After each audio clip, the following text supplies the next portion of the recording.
প্রিয় দর্শক, সাজ্জাদ কাদেরের প্রীতি এবং শুভেচ্ছা নিন। এই মুহূর্তে আপনাদের সামনে কথা বলতে এসেছি নতুন রাজনৈতিক দল এনসিপির বর্তমান অবস্থা কি, এই প্রসঙ্গটি নিয়ে। নতুন রাজনৈতিক দল, রাষ্ট্রীয় পৃষ্ঠপোষকতায় নতুন রাজনৈতিক দল এনসিপি, জাতীয় নাগরিক পার্টি বা ন্যাশনাল সিটিজেন পার্টি, জন্ম হওয়া প্রায় 1 মাস 7 দিন হয়ে গেল। 28 ফেব্রুয়ারি এটির জন্ম হয়েছে, আজকে 1 মাস 7 দিন। মাঝখানে একটা ঈদ চলে গেল। ঈদ একটা রাজনৈতিক দলের জন্য জনসংযোগের একটা খুব গুরুত্বপূর্ণ সময়। সেই সময়টাও পেল নতুন রাজনৈতিক দলটি, কিন্তু বর্তমানে এই রাজনৈতিক দলটির অবস্থা কি? আজকে 1 মাস 7 দিন হয়ে গেলেও যেহেতু ডিসেম্বরে নির্বাচনের একটা হাইপ তোলা আছে, যদিও নির্বাচনটি হবে না, এই মুহূর্তে আমি বলছি হবে না, এই মুহূর্তের অবস্থাটা হবে না। শুধুমাত্র আমি বারবার একটা কথা বলি, আবারও মনে পড়ে যাচ্ছে যে উচ্চচাপ, পার্শ্বচাপ, নিম্নচাপ ছাড়া বর্তমান ইউনূস সরকার খুব সহসা নির্বাচন দেবে না। এই মুহূর্ত পর্যন্ত, এখন পর্যন্ত এই সরকারের ভেতরে যারা আছে তারা চাপ অনুভব করছে না যে আমাদের খুব সহসা নির্বাচন দিয়ে যেতে হবে। তবুও একটা ধারণা দেওয়া আছে ডিসেম্বরের মধ্যে নির্বাচন, কিংবা কখনো কখনো বলা হচ্ছে জুনের মধ্যে, 26 জুনের মধ্যে নির্বাচন। কিন্তু সেই জায়গায় নতুন রাজনৈতিক দলের যে তৎপরতা থাকবার কথা ছিল, সেই তৎপরতা কিন্তু একদম দেখা যাচ্ছে না। তবে শোনা যাচ্ছে যে নতুন রাজনৈতিক দলের ফান্ডে ব্যবসায়ীদের কাছ থেকে ব্যাপক অর্থ কালেকশন করা হচ্ছে। অলওয়েজ সুবিধাবাদী একটি ব্যবসায়ী, একটা ব্যবসায়ী ইতিমধ্যে 1,500 কোটি টাকা এদের ফান্ডে দিয়েছে। ইতিমধ্যে 8-10 হাজার কোটি টাকা কালেকশন হয়েছে এমন তথ্য পাওয়া যাচ্ছে। এবং আপনি এই দলের নেতাকর্মীদের চলাফেরা, আচরণ দেখলে সেটি বুঝতে পারবেন।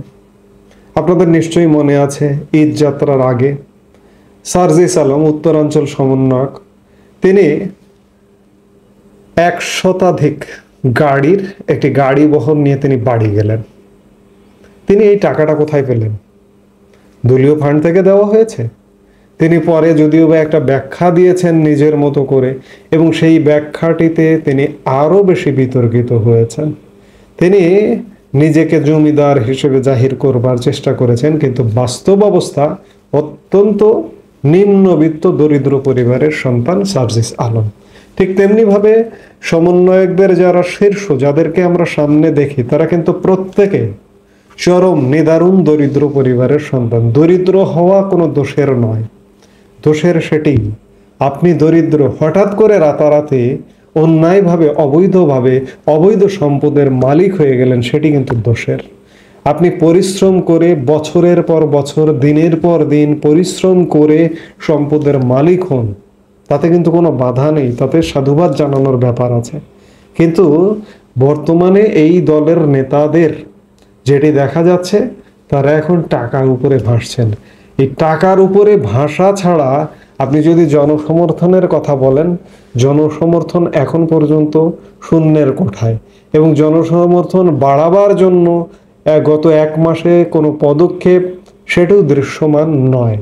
সাম্প্রতিক সময় বলতে গেলে বলা যায়, সার্জিস আলম তার বিতর্কিত 100 গাড়ি, কিংবা হাসনাত আবদুল্লাহ, এই দুইজনেরই লম্ফঝম্পটা সবচেয়ে বেশি ছিল। হাসনাত আবদুল্লাহ সামরিক বাহিনীর সেনাপ্রধানকে নিয়ে এক ফেসবুক পোস্ট দেবার পরে কিন্তু একদম নীরব, আর কোনো সাউন্ড নেই। নিয়মিত ফেসবুকেও তাদের দেখা যায় না। এই অবস্থা কেন? এই অবস্থা হলে যে রাজনৈতিক দল যে আশা নিয়ে, যে স্বপ্ন নিয়ে অনেক কিছু করবে, এদের কি স্বপ্ন ভঙ্গ হয়ে গেল? এদের কি মনোবল ভেঙে গেল? অবস্থাটা কিন্তু তেমনই। শুধুমাত্র আর্থিকভাবে পেছনে, এদের পেছনে অর্থ ঢালছে, ব্যবসায়ীরা তদবির করছে, আমলারা তদবির করছে, এদেরকে দিয়ে আমলারা বাণিজ্য করছে, ব্যবসায়ীরা বাণিজ্য করছে, তদবির বাণিজ্য সেগুলো কিন্তু করছে, কিন্তু রাজনৈতিক কার্যক্রমের জায়গায় অনুপস্থিত। এই যে ঈদের সময় নেতারা, ধরুন শীর্ষ 15 নেতা যদি বলুন, বা 10 নেতা বলুন, তারা এলাকায় গিয়েছে। এলাকায় কি দেখলেন? এলাকায় কিন্তু তাদেরকে অনেক ক্ষেত্রে একা একা ঘুরতে দেখা গেছে, কিংবা শিশুদের সাথে নিয়ে। এলাকার গ্রহণযোগ্য মুরব্বী বা বিভিন্ন শ্রেণী পেশার মানুষকে যে কাছে পাওয়া, সেটি কিন্তু ঘটেনি। আপনি সার্জিস আলমের ফেসবুক পোস্টে গিয়ে দেখুন যে এলাকায় তিনি শিশুদের সাথে ঘুরে বেড়াচ্ছেন যারা ভোটার নয়। অর্থাৎ এলাকায় তাদের গ্রহণযোগ্যতাটা কিন্তু এইরকম। এখন পর্যন্ত যদি এই মুহূর্ত পর্যন্ত যদি বলি, তাহলে নতুন এই রাজনৈতিক দলের অবস্থা কিন্তু শোচনীয়, এবং সামনের দিনগুলোতে আরও শোচনীয় হবে যদি এইভাবে চলতে থাকে। মনে রাখতে হবে, শুধুমাত্র অর্থ দিয়ে মানুষের মন জয় করা যায় না। অর্থের সাথে মানুষের মন জয় করবার অনেক কিছু লাগে। মন জয় করবার মতো ক্যারিশমা লাগে। সেই ক্যারিশমাটা কিন্তু অনুপস্থিত এই রাজনৈতিক দলের নেতাকর্মীর মধ্যে। কাজেই আমরা যদি আজকে পর্যন্ত বলি যে এই রাজনৈতিক দলের ভবিষ্যৎ এক প্রকার অন্ধকার, আমরা মনে করেছিলাম বা আমরা ভেবেছিলাম যে এই রাজনৈতিক দলটি হয়তো বিভিন্ন রাজনৈতিক দলের নেতা কর্মীদের কিনে এনেও চাঙ্গা করবে, কিন্তু এখন পর্যন্ত সেটি দৃশ্যমান নয়।